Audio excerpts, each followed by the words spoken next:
Your Grand Island, Hastings, and Kearney local forecast with meteorologist Kit Cloninger.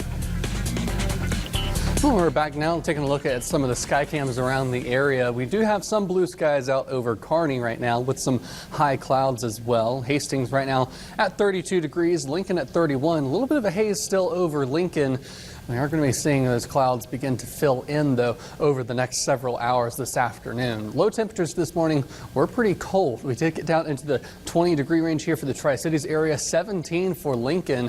A state low looks like it was in Chadron at 13 degrees, though. So fortunately, all that cold air stayed up in that direction, not really here in the Tri-Cities area. But we've already warmed up into the mid-30s here right now, just above freezing for Grand Island, freezing for Hastings, 35 in Kearney. North Platte still at 29 degrees, but we are going to see those temperatures warm up to around 40 degrees or so, maybe a couple degrees above that for the rest of the area, right as we start to see some of the rain moving in. But let's first off look at the 7-day forecast. We've got the next 3 days. The main part of what we're going to be talking about is going to be this rain and snow coming through. So rain tonight is going to begin late afternoon into the early evening, and it's going to last overnight. We might be seeing just a little bit of mixed precip filter in as those temperatures dip down to that freezing mark for our morning low, but then back above freezing, back into the rain, and then we see that freezing rain mix and sleet and all that, and then eventually snow transitioning into Sunday. So better part of Sunday will be snow, but it looks like it's going to be wraparound moisture.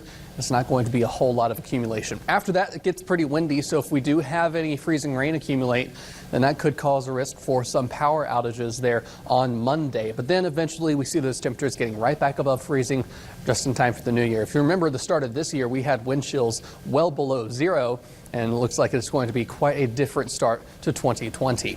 Satellite and radar on the wide view, we do see those clouds from that low pressure system, which is now basically over the Four Corners states. That's all starting to come up into our area, so it's starting to come into view. We're going to be seeing the effects of this continue to increase over the next several hours today. Looking a little bit closer now for Futurecast. I've got the numbers here for the temperature because as we head through the system, we're going to have rain and snow together right next to one another. So you need to look at the temperature to see what type of precipitation it will be. So here we have some mixed precip coming through in that pink color, and it's 31 degrees in Kearney and Hastings. So that's just below freezing. It's very likely that's going to be freezing rain coming through. So we've got rain just to the south. That warm air is going to be in the mid-levels of the atmosphere. So that'll turn it to rain, and then it will freeze on contact. So that's the major risk that we see initially. This is Friday around 8 o'clock tonight.